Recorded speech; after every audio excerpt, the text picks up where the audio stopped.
Well, the next in our series of topical talks, and today we'll be focusing on the grassroots of CPRE here in Gloucestershire. So if you want to get more involved and active, how do you do it? And what is actually on the agenda at the moment? Purely by coincidence, today is the start of National Volunteering Week, which is a nationwide campaign, and it happens the first week of June every year. So very typical that we should be talking about volunteering today. You probably know this already, but there are 6 local committees in the county, and our guest today is involved in the one in Stroud, and that's Ashley Smith. Hi there, Ashley. Hi, Mark. Lovely to be here. Yeah, nice to see you, and what a lovely day it is today too. So let's talk about volunteering and CPRE. So how long have you actually been involved with the organisation? Well, I think I joined CPRE Gloucestershire about sort of three and a half years ago now. I'm 21 now, but I was about 19-ish then. I think I just had my 19th birthday. And I wanted sort of to get more involved in my area with an awful lot of the things going on there environmentally, and also to do with, what's shaping our environment, from planning all the way to, the nature reserves and all these sort of things. I really just wanted to feel like I was making a difference and sort of had some agency, I think, in the decisions being taken around me, and making sure that sort of the green perspective was right at the front of that. So in some ways, quite a sort of political stance. If you're, you want to have some influence in what happens in your environment. Absolutely, but I think in many ways it's politics with a small p, isn't it? Yeah. I think it's wanting to see change in your area, and also not just change but preservation equally, and conservation. But it is absolutely important that we make sure that the environment is at the heart of all key decisions, and I think CPRE is very well placed to do that, because it takes that holistic view.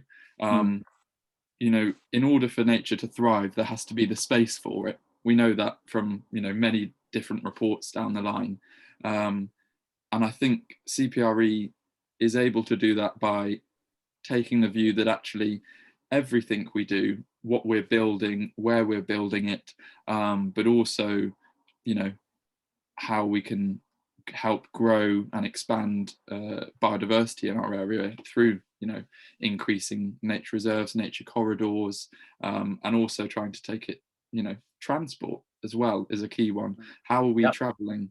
I think all of these things sort of are very much within CPRE's remit, and I think that helped me to want to join CPRE on the grounds that it's something that takes that holistic picture, and it made me feel I had an agency in shaping what was going on around me. I'm sure that all the members watching this little film will completely agree with what you're saying, and that's why they're members of CPRE. But without wishing to be patronizing, you are a young man, you're 21. Is this something that you and your friends from school or university, for instance, are concerned about, and could or should CPRE do more for your age group? Absolutely. I mean, I think there's a historical tendency to view CPRE as, if you don't mind me saying this, Mark, people perhaps largely more in your demographic than mine. I don't mind at all. Without wishing to be too cheeky. But I think absolutely CPRE is an organisation that young people should be sort of considering joining, really. We all know that amongst young people, the climate is really at the forefront of their minds. We see an awful lot of activism going on. Yeah. But I think what CPRE does is it's not necessarily always, without again wishing to be rude, the sort of tree hugging stuff. It's about making sure that the right decisions for nature are made. That's not to say that we don't have fun. I mean, there's an awful lot. I mean, one of your recent topical talks on foraging, I know, is deeply interesting to anyone who loves nature.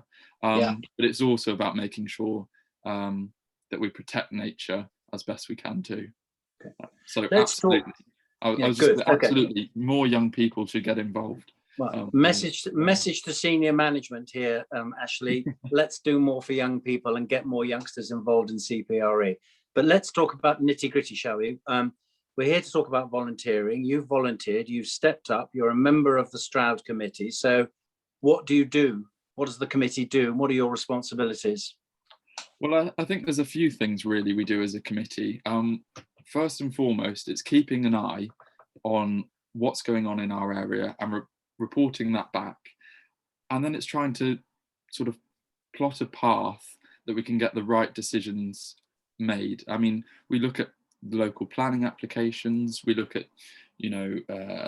new roads, new infrastructure being built, bus services, part of CPRE, it's not just the environment, it's also that whole rural way of life. And I think it's about making sure that rural communities, can thrive and prosper in a way that's, good for our environment. So as a committee, what we do is look at those planning applications, the local plan, which is absolutely fundamental. It's right at the core of everything, all the main decisions being made about where housing's going. Is it going on our lovely green fields? Is it also, or is it going on a brownfield site that's perhaps more appropriate? But equally, what we will do as a committee is respond to those planning applications, and we'll say, well, okay, perhaps this is the right place for housing, but is there enough affordable housing in that development? It's not always that negative side of things of, oh no, we don't want houses here, but it's about how can we better build houses that fit in with the local environment and actually serve the community that it's, they're supposedly being built for. And so, planning is an absolutely key part of the committee, but it's not just that. I mean, we have some fun along the way too. A really successful project that started within my own committee, and I hope you won't mind me saying this, is by Peter within our committee, who did the stone stiles project, which has been absolutely brilliant locally. Stone stiles, you'll see them at the sort of edge of every footpath,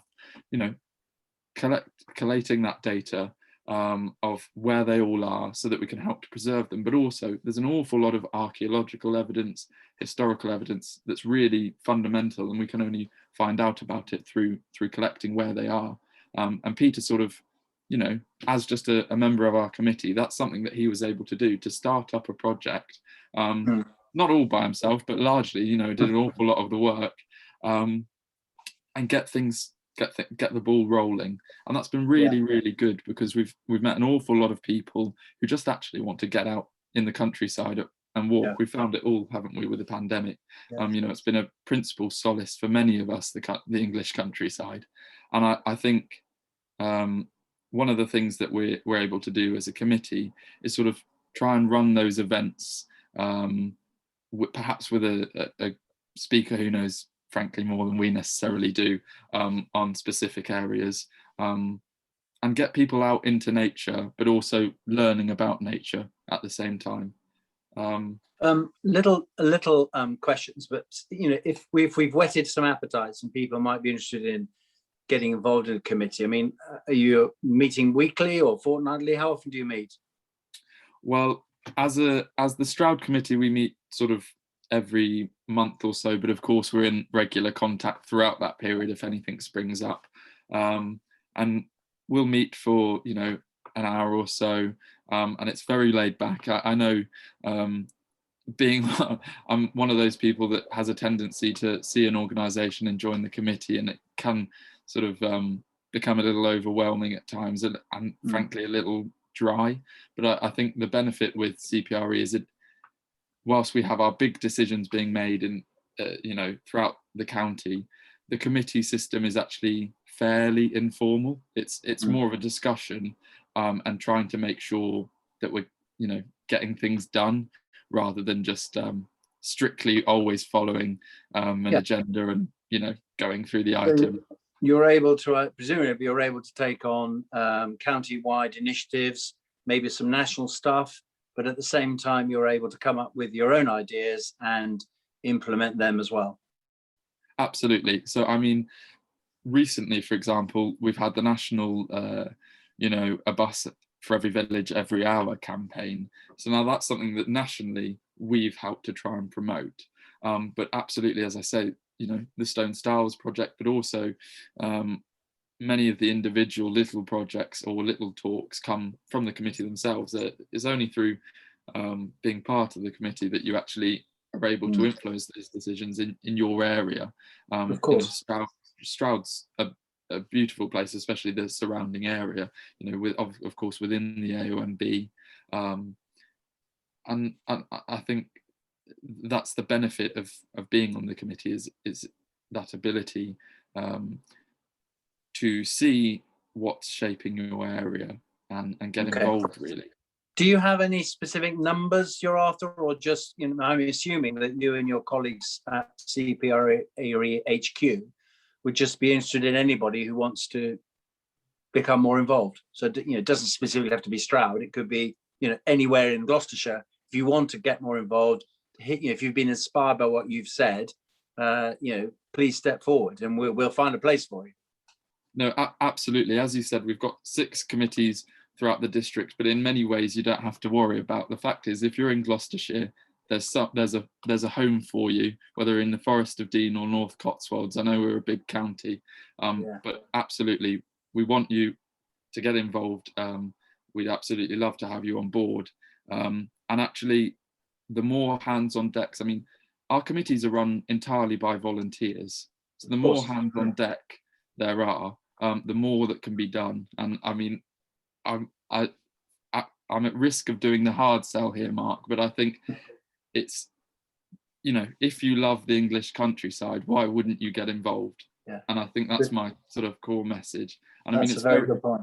And you do get your hands dirty sometimes, don't you? Not all paper shuffling, surely. Yeah, no, exactly. As I say, it's not all paper shuffling. Absolutely, we're often out and about. I mean, it's been difficult, of course, with the pandemic, but opening up now, we get our hands dirty. I mean, a hedgerow planting project coming soon. I'm sure there'll be an opportunity for our volunteers to get involved with. All those sort of things. We absolutely, not all paper shuffling. And if you do want to get involved, there's of course the possibility to do so. We have the Get Involved section on our website, www.cpregloss.org.uk, and equally you can email us at info@cpregloss.org.uk. Well remembered. That's great. So thank you very much indeed for your time. But seriously, I mean, the message we're saying, and there's a couple of messages here. One, if you're committed to CPRE's values, well, you would be if you're a member, please think about getting involved with a committee. And secondly, if you've got a young person in your family or somebody that who might be interested in your mission, now's the time to get them involved as well and build your generation, not my generation, but your generation, because you're the people that are going to benefit from this change, hopefully in environment and climate change lobbying. So all power to your keyboard, Ashley. Very nice to meet you today, and thanks for spending some time with us. Thank you very much, Mark.